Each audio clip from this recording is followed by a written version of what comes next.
بسم اللہ الرحمن الرحیم. ڈیئر اسٹوڈنٹس، تیسرا یونٹ ہے. تیسری یونٹ کا نام ہے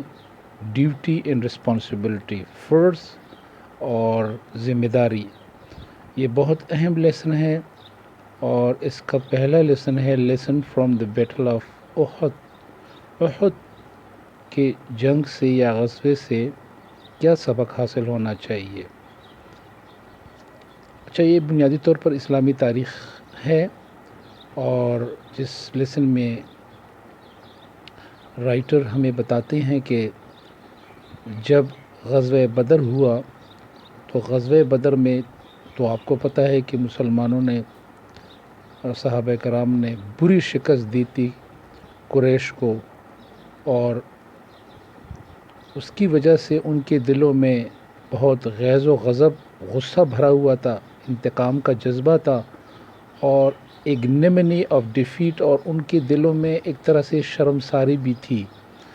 تو اس کی وجہ سے قریش نے فیصلہ کیا کہ وہ مسلمانوں سے بدلے کی خاطر جمع ہو کر جنگ لڑیں، اور ابو سفیان کی قیادت میں تقریباً 3000 کی فوج،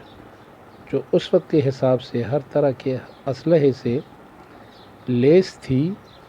وہ مکہ کی جانب سے مدینہ کی طرف روانہ ہو گئی. اور اس جنگی دستے کے ساتھ عورتوں پر مشتمل ایک دستہ بھی تھا، خواتین، جس کی قیادت ابو سفیان کی بیوی ہند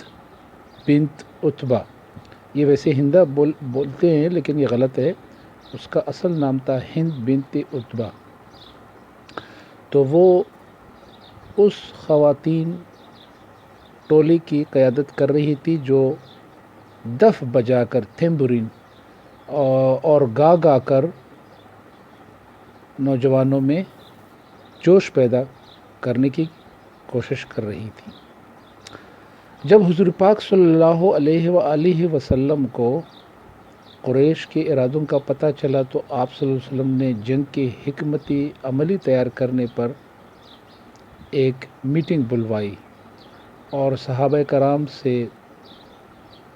فرمایا کہ دفاعی جنگ کی حکمتی عملی تیار کی جائے. حضور پاک صلی اللہ علیہ وسلم مبارک کا یہ خیال تھا کہ اگر مسلمان مدینہ کے اندر ہی رہے تو اس وقت کے حساب سے یہ ایک بہترین حکمتی عملی ہوگی. حضور پاک صلی اللہ علیہ وسلم کا خیال یہ تھا کہ چونکہ دشمن کی طاقت بہت بڑی ہے، مسلمان مدینہ کے اندر ہی رہیں، اور ظاہر ہے کہ پھر کفار باہر سے محاصرہ کر دیں گے، اور جب محاصرہ کر دیں گے تو وہ مختلف جگہوں سے محاصرہ کرنے کی کوشش کریں گے. اس طرح سے کفار کی توجہ ہٹ جائے گی، تقسیم ہو جائیں گی، طاقت تقسیم ہو جائے گی اور مسلمان پر بعد میں ان پر حملہ آور ہو جائیں گے. لیکن اس وقت نوجوان صحابہ کرام موجود تھے اور وہ بہت جوش اور جذبے سے یہ کہنا چاہتے تھے حضور پاک صلی اللہ علیہ وسلم کو کہ اس جنگی حکمتی عملی میں تھوڑی سی تبدیلی کی جائے، اور وہ یہ کہ مدینہ سے چند میل آگے ایک کھلی میدان میں ان کفار کے ساتھ جہاد کیا جائے اور کبھی بھی ان ناپاک کفار کو مدینہ کا محاصرہ نہ کرنے دیا جائے. حضور پاک صلی اللہ علیہ وسلم نے ان نوجوان صحابہ کرام کے جذبے کی قدر کرتے ہوئے، ان کا خیال رکھتے ہوئے اعلان فرمایا کہ اب مسلمانوں کو مدینہ منورہ سے باہر نکلنا چاہیے اور کھلے میدان میں کفار کا مقابلہ کرنا چاہیے. تو کفار کی طرف سے تو آپ کو پتہ ہے کہ ابو سفیان نے 3000 کی فوج جمع کی تھی، جس میں گھڑ سوار بھی تھے اور بڑے جنگجو بھی تھے. لیکن حضور پاک صلی اللہ علیہ وسلم نے جو یہ اعلان فرمایا کہ مسلمانوں کو بھی نئی تجویز کے مطابق باہر نکلنا چاہیے، تو تاریخ میں آتا ہے کہ عبداللہ بن ابی، جو کہ ایک بنیادی طور پر ہائپوکریٹ یعنی منافق تھے، رئیس المنافقین کا خطاب بھی ان کو ملا، اس نے اپنے 300 جنگجوؤں کو وہ اپنے ساتھ لے کے گئے، گھروں کو واپس ہو گئے، اور ان کا یہ بہانہ تھا کہ چونکہ حضور پاک صلی اللہ علیہ وسلم نے ان کی تجویز نہیں مانی یا ان پر عمل نعوذ باللہ نہیں کیا، تو اس لیے وہ ناراض ہو کر واپس اپنے گھروں کو چلے جا رہے ہیں۔ تو پھر بعد میں ہوا یہ کہ مسلمان تو جو 1000 کی تعداد میں تھے وہ 700 کی تعداد میں رہ گئے۔ بہرحال ان کا جذبہ بہت بڑا تھا اور انہوں نے لڑائی شروع کی۔ ساتھ میں حضور پاک صلی اللہ علیہ وسلم نے چند صحابہ کو ہدایت کی کہ وہ اپنی ایک جگہ پہ رہیں، ان کو حکم دیا یا ہدایت فرمائی کہ آپ نے یہاں سے ہٹنا نہیں۔ وہ احد کے پہاڑی کے ایک جگہ پر تعینات تھے۔ جب لڑائی شروع ہو گئی تو دو بدو لڑائی کے بعد پھر عام لڑائی شروع ہو گئی، اور اس طرح سے جنگ کے پہلے حصے میں مسلمانوں کو اپنی فتح نظر آئی، اور اس وجہ سے وہ صحابہ کرام جن کو حضور پاک صلی اللہ علیہ وسلم نے ہدایت فرمائی تھی کہ وہ اپنی جگہ نہ چھوڑے جب تک کہ ان کو دوبارہ ہدایت نہ دی جائے کہ وہ جگہ چھوڑ دے، انہوں نے اپنی جگہ چھوڑ دی اور دشمن کے قلعے پر یا وہاں پر جو ان کا کیمپ قائم تھا ان پر حملہ آور ہوئے۔ ظاہر ہے کہ جنگ کے خاتمے پر یا فتح آنے پر تو یہی ہوتا تھا کہ مال غنیمت کو اکٹھا کرنا ہوتا تھا، اور پھر جو رہے سہے لوگ ہوتے تھے ان کو پھر قیدی بنا لیا جاتا تھا۔ تو صحابہ کرام نے بھی اسی وجہ سے حضور پاک صلی اللہ علیہ وسلم کی ہدایت کے برعکس یہ غلطی ان سے ہوئی کہ وہ چلے گئے اپنی جگہ چھوڑ کے، اور اس کا فائدہ اٹھاتی ہوئی دشمن کے فوج کے سالار نے پیچھے کی طرف سے مسلمانوں پر حملہ کیا، اور اس طرح سے جو صحابہ موجود تھے جو تقریباً کم تعداد میں تھے لیکن ان کو شہید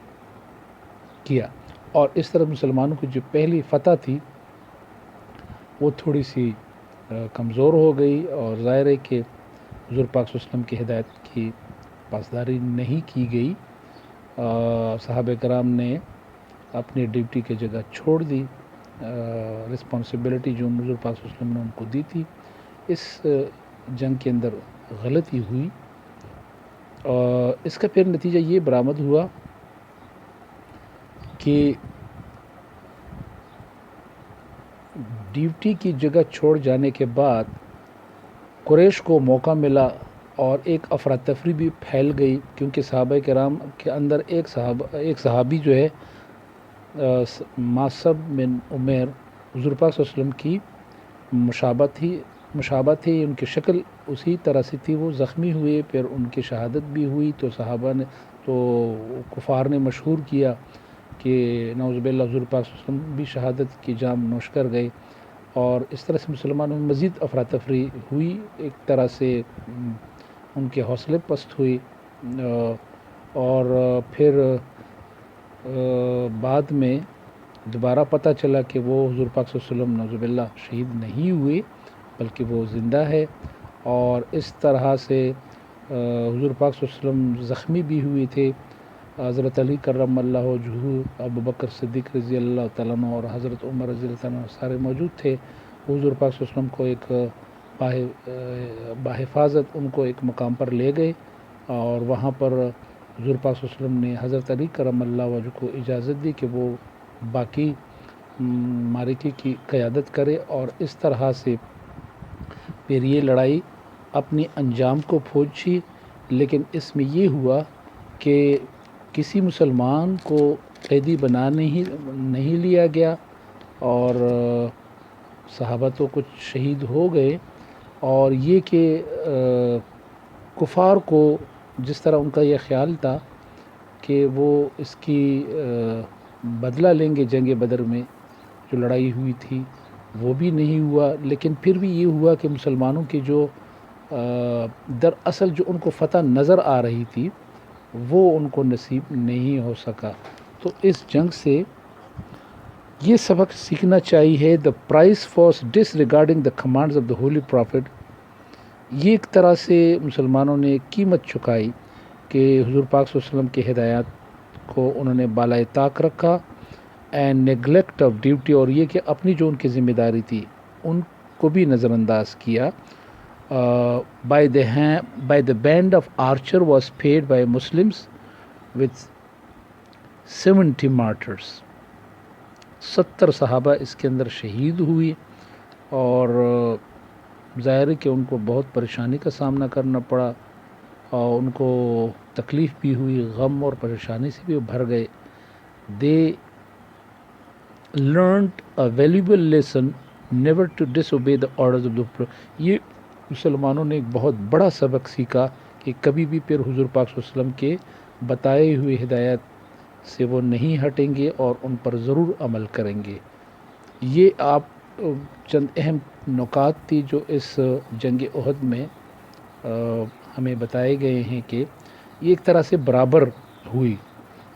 حق تو مسلمانوں کا بنتا تھا، وہ جیت بھی جاتے، وہ لڑائی میں ان کو فتح بھی اللہ تعالیٰ نے نصیب فرمائی تھی جنگ کے اور غزوہ کے شروع میں. لیکن ظاہر ہے کہ پھر جب صحابہ کرام نے اپنی جگہ چھوڑ دی اور یعنی حضور پاک صلی اللہ علیہ وسلم کے ہدایات پر ایک طرح سے عمل نہیں پیرا ہوئے، تو ان کو قیمت چکانی پڑی، اور جو تیر انداز تھے، آرچر تھے، وہ اپنی جگہ سے چلے گئے تھے. تو صحابہ کی شہادت کی صورت میں ان کو یہ قیمت چکانی پڑی، اور بہت پریشانی بھی ہوئی، افراتفری بھی ہوئی، افواہ بھی پھیلی کہ حضور پاک صلی اللہ علیہ وسلم نعوذ باللہ شہید ہو گئے تھے، اور وہ زخمی بھی ہوئی. لیکن پھر بعد میں یہ کہ یہ جنگ برابری پر ختم ہو گئی، اور اس غزوہ سے پھر مسلمانوں نے، صحابہ کرام نے یہ ایک بہت اہم سبق سیکھا کہ کبھی بھی وہ حضور پاک صلی اللہ علیہ وسلم کی ہدایت سے منہ نہیں پھیریں گے، اور ضرور آئندہ ان کی ہدایات پر عمل کریں گے. Thank you.